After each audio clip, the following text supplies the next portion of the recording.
انگریزوں کے شاگردوں نے خود کو انگریزوں کے معیار پر لانے کے لیے بہت کھیل کھیلے، جس میں کامیابیاں ان کی مقدر بنی۔ ہر شخص پر محنت کرنے کے بجائے انہوں نے کچھ ہی افراد پر محنت کرنا شروع کر دی، جن میں مل مالکان، رسالہ چھاپنے والے اور وہ اداکار جو پیسے کے لیے بنا سوچے کوئی بھی حد پار کر لیتے ہیں۔ مشرف کے ملک پر مارشل لاء کے بعد فیشن انڈسٹریز کی کارگزاریاں آسمان کو چھونے لگی۔ سڑکوں، بازاروں، شاپنگ سینٹرز اور پارکوں میں چلتی دوڑتی عورتیں ان فیشن انڈسٹریز کی ایمبیسیڈرز بنی ہوئی ہیں اور اپنی زندگیاں تباہ کر رہی ہیں اور اصل خوشی اور انعام سے محروم ہو رہی ہیں، جس کا وعدہ اللہ نے جنت اور اس کی رضا کی صورت میں کیا ہے۔ اور آپ کو جان کر ذرا بھی تعجب نہ ہوگا کہ مرد بھی اس دوڑ میں عورتوں سے کم نہیں۔ ڈھیلے ڈالے اور تنگ لباس نے مرد کو سست، کاہل، جذباتی، بے حیا اور اس قدر بے فکر مگر چڑچڑا بنا دیا ہے کہ دوسروں کا مستقبل تو چھوڑ وہ اپنا مستقبل نہیں بنا پا رہا، اور اس پر کچے اور ملاوٹی خوراک نے ان کی شہ رگ پر وار کر دیا ہے، جس سے مستقل مزاجی اور خود اعتمادی ان کے بنیاد سے ہی نکل رہی ہے۔ اور اسی لیے آج کا نوجوان ہر طرح کے ظالم حکمران اور بے انصافیوں کو سہ رہا ہے اور جنگ لڑنے سے پہلے ہی ہار مان چکا ہے۔ ناظرین، اس ملک میں انصاف، دیانتداری اور غیرت مرنے کے کگار پر ہے۔ یہاں ہر شخص ظالم بنا بیٹھا ہے اور اپنے ظلم کو آزمانے کے لیے اپنے سے کم درجے کے ظالم کو ڈھونڈ رہا ہوتا ہے۔ اس وقت عام آدمی کو بے ایمانی، جھوٹ اور ملاوٹ کی لت لگی ہوئی ہے۔ حکومتیں عوام کی کھال اتارنے پر مہم ہے۔ افواج اور سیکورٹی فورسز شہروں اور بازاروں کی زینت بن رہے ہیں۔ پولیس کمزور اور نہتے آدمی کی جانی دشمن بن چکی ہے۔ سرکاری افسران ملک کی دولت پر چونٹیوں کی طرح چمٹ چکے ہیں۔ نوکریاں مکمل طور پر سفارش اور لاکھوں روپوں کے عوض ملنے لگی ہیں، جبکہ نجی ادارے اپنے نوکروں سے دگنا کام لیتے ہیں اور تنخواہوں میں کٹوتی بھی کرتے ہیں۔ عدالتیں گمراہ ہو رہی ہے، بے گناہ جیل میں اور گنہگار اپنے تجربات میں آزاد ہیں۔ جن افواج سے عوام پیار کرتی تھی آج انہیں گالیاں دے رہے ہیں۔ امریکہ سے ڈالرز کے عوض اپنے ہی گھر کے افراد کو اذیت دی اور اپنی ہی چار دیواریوں میں جنگ چھیڑ دی۔ ملک کا ہر ایک صوبہ دوسرے صوبے کا دشمن بنتا جا رہا ہے۔ پنجاب جھوٹ، فریب اور دھوکے کا مرکز بن چکا ہے۔ سندھ میں لوٹ مار، قتل و غارت، چھینا جھپٹی اور ڈاکہ ڈالنے والوں کا راج ہے۔ آج خیبر پختونخوا میں حقوق کی پامالی، منافقت اور زور زبردستی کا بول بالا ہے، جس کی وجہ سے آج وہاں کے نوجوان جیلوں میں قید ہیں اور اپنے ہی ریاست کے ظلم و جبر سے گلامن بیٹھے ہیں،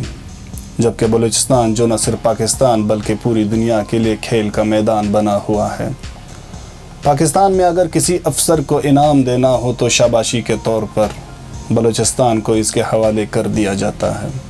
کیونکہ اس صوبے میں ایسے لوگ بھی گزرے ہیں جو صرف 500 ووٹ لے کر وزیر اعلیٰ بنے تھے، اور ایسے وزیر اعلیٰ بھی موجود ہیں جن کو 2018 کے الیکشن سے پہلے کوئی نہیں جانتا تھا، اور انتخابات سے کچھ ہی مہینے پہلے ان کی ایک سیاسی پارٹی بنا دی گئی اور انتخابات جتوا کر انہیں وزیر اعلیٰ کی کرسی پر براجمان کر دیا۔ اور افسوس کے ساتھ یہ کہنا پڑ رہا ہے کہ 1.5 کروڑ کی آبادی والے صوبے پر 500 ووٹ لینے والوں نے حکومتیں کی، جو موروثی سیاست، بلیک میلنگ، ناپوہی اور عوامی رائے دبانے جیسی وجوہات کے بل پر ممکن ہو پائی ہے۔ ناظرین، تنہائی اور خوف کا یہ عالم نہ صرف عوام اور حکومتوں کے مابین ہے، بلکہ بے یقینی اور خوف و ہراس خود ہی حکومتی اداروں کے درمیان پنپ رہا ہے۔ اور چپ چاپ کا یہ رواج، جس میں چپڑاسی افسر کے آگے چپ، افسر انتظامیہ کے آگے چپ، بیوروکریٹس وزیر کے آگے چپ، وزیر اعلیٰ کے آگے چپ، وزیر اعلیٰ وزیر اعظم کے آگے چپ، وزیر اعظم کابینہ کے آگے چپ، کابینہ اداروں کے آگے چپ، ادارے سرمایہ کاروں کے آگے چپ، سرمایہ کار حالات کے آگے چپ، حالات لیویز کے آگے چپ، لیویز پولیس کے آگے چپ، پولیس ایف سی کے آگے چپ، ایف سی افواج کے آگے چپ، اور افواج ڈالرز کے آگے چپ۔ جس کے سامنے سب کو چپ رہنا چاہیے وہ عام آدمی ہے، مگر جس کے سامنے کوئی چپ نہیں رہتا ہر کوئی اپنی بھڑاس، اپنا بوجھ، اپنی طاقت، اپنی تھکان اور اپنی جہالت اس عام آدمی پر نکال رہا ہوتا ہے، جس نے بنا اسلحے اور فوجی طاقت کے صرف اپنی جان کی بازی سے انگریزوں اور ہندوؤں سے 8 لاکھ اسکوائر کلومیٹر کی زمین آزاد کرائی اور آپ کو ایسی چار دیواری میں محفوظ کر دیا جسے پاکستان کہتے ہیں۔ آج امریکہ جیسی بڑی طاقتیں مل کر بھی کوئی ملک فتح نہیں کر پا رہے اور نہ ہی کشمیر کو آزاد کروا سکتے ہیں، مگر ایک عام آدمی جس کی آج پاکستان میں ٹکے کی حیثیت نہیں، اس نے اتنا بڑا ملک آزاد کرا دیا جس کی زمین نعمتوں اور خوبیوں سے مالا مال ہے۔ ناظرین، صحت کے حوالے سے ہم نے ریسرچ کے طور پر کوئٹہ شہر کے سرکاری سول ہسپتال کو چنا، جو شہر کے بیچوں بیچ جناح روڈ پر واقع ہے۔ معلومات کرنے پر یہ پتہ چل پڑا کہ ہسپتال کا ذاتی میڈیکل اسٹور بالکل ہی خالی ہے اور نمونوں کے طور پر کچھ ہی ادویات رکھے گئے ہیں تاکہ میڈیکل اسٹور کا عملہ اپنی حاضری پوری کر سکے، اور ان ادویات کے مد میں جو فنڈز ملکی خزانوں سے ملتے ہیں وہ حکومتی سیکٹریز اور ہسپتال کے بالا افسران کی ملی بھگت سے لوٹ مار کے نظر ہو جاتے ہیں۔ مزید پوچھ گچھ پر یہ بات سامنے آئی کہ دراصل جناح روڈ پر واقع اربوں مالیت کے میڈیکل اسٹورز کے مالکان نے ڈاکٹر سے ہاتھ ملا لیا ہے اور ہر پرچی پر ڈاکٹر کا حصہ مقرر کر دیا گیا ہے۔ ناظرین، یہ حال پورے ملک کے سرکاری ہسپتالوں کا ہے، لیکن جب آپ کوئٹہ شہر کے نجی ہسپتالوں کا سنیں گے تو شاید استغفار یا کانوں کو ہاتھ لگانے سے خود کو نہ روک پائیں گے۔ وہ مریض کے جیب پر یوں حملہ ہوتے ہیں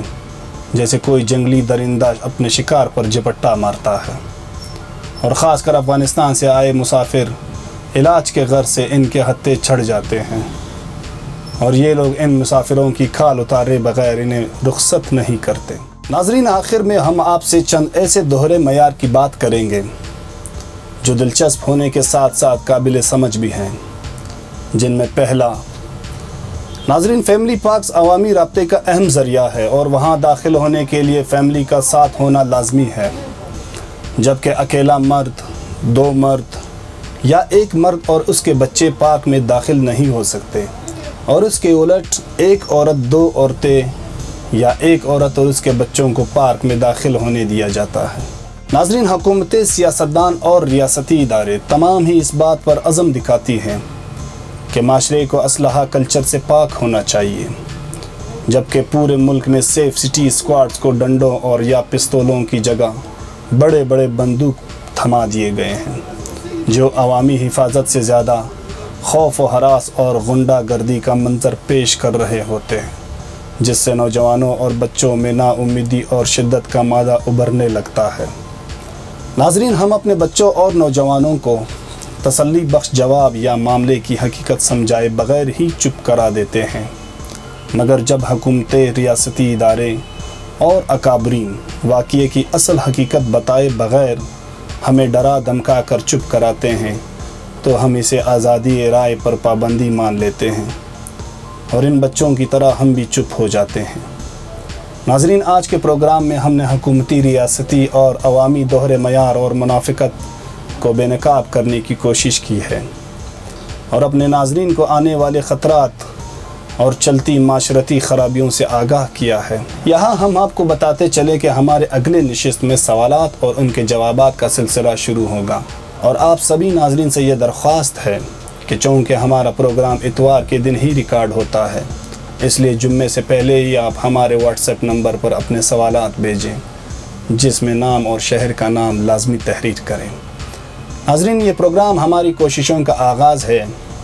انشاءاللہ ہر ہفتے ضروری موضوعات پر آپ سے ملاقات ہوتی رہے گی، اور اس نیت کے ساتھ کہ ہم اپنی آنے والی نسلوں کے لیے، اپنے بچوں کے لیے ایک محفوظ اور انصاف پر مبنی فضا کا قیام کریں گے، اور اس ملک اس تحفے کو مزید خراب ہونے سے بچائیں گے۔